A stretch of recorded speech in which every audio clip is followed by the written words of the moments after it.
So as you guys know, we're having a baby. And we wanted to let you guys know some of the names that we were thinking of. So the first thing we thought of is base times height divided by 2.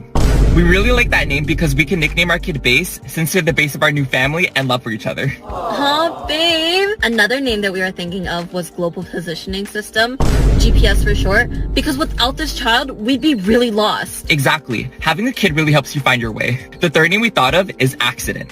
Because even though this kid was an accident, our love for each other isn't. Aw, babe, that's so deep. Oh my god, I just thought of another name. What? Kevin! No.